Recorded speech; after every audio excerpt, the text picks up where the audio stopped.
Hello guys, আমি সকালবেলা ঘুম থেকে উঠে চলে আসি মায়াপুর ঘাট। আমি আর দেবাশিস যাচ্ছি সমুদ্রগড়ে একটা বিয়ের কাজে। পাশ দিয়ে সুন্দর একটা ছোট্ট লঞ্চ চলে যায়, সেটা আমরা একটু ভিডিও ক্যাপচার করে নিই। আর এদিকে আমি দাড়ি কাটার সময় পাইনি কিছু মাস ধরে, তাই এই অবস্থা লাগছে। আর দূরে ওই দেখা যাচ্ছে নবদ্বীপ ব্রিজ। আর কিছুক্ষণের মধ্যেই আমরা পৌঁছে যাব ঘাটে। এবার আমরা নামবো, নেমে পার হই। আর দুর্দশা, কপালটাই খারাপ, বাইকের তেল শেষ। মনটাও খুব খারাপ হয়ে গেল, কারণ বাইকটা ঠেলে ঠেলে পার করলাম। রাস্তায় আশেপাশে টোটো চালক যারা আছে তাদের জিজ্ঞেস করে তেল ভরলাম। তেল ভরার পর আমরা আবার রওনা দিই সমুদ্রগড়ের রাস্তায়। আমরা চলে আসি সমুদ্রগড় রেলওয়ে স্টেশন। এখানে আমরা কিছু ঠান্ডা খাই, আমি আর দেবাশিস। ঠান্ডা, তারপরে বিস্কুট, হালকা করে ছোট্ট করে টিফিন করে নিই। আর এই হচ্ছে আমার বাইকে মালপত্র রেখে এই দূরে দেখতে পাচ্ছি সমুদ্রগড় স্টেশন।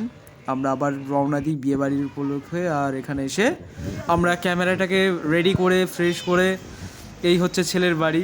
ততক্ষণ আমরা ক্যামেরাটাকে রেডি করে নিই, ছেলেরা সব রেডি হচ্ছে।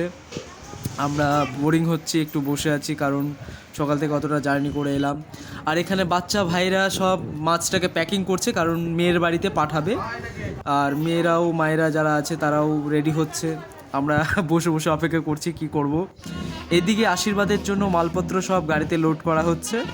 আর কারা কারা যাবে না যাবে সেই নিয়ে বক্তব্য হচ্ছে। আমি গাড়ির লাস্ট শট নেব বলে বসে রয়েছি, কি আর করব, এটাই আমাদের কাজ। এদিকে আবার খুব রোদও পড়েছে, গাড়িটাকে ছায়ায় রেখে তারপরে কাজকর্ম হচ্ছে। আমি বোরিং হচ্ছি, এক পাশে ছায়াতে বসে ওদের নিয়ে অপেক্ষা করছি। বাজনাওয়ালারা ওই দূরে দেখা যাচ্ছে বাজনা বাজাচ্ছে। আর এদিকে এখনও কিছু মানুষ আসেনি বলে তারা দাঁড়িয়ে অপেক্ষা করছে। দেন আমরা চলে আসি খাবার টেবিলে এসে কিছু খাওয়া দাওয়া করি আমি আর দেবাশিস। আর সব থেকে বড়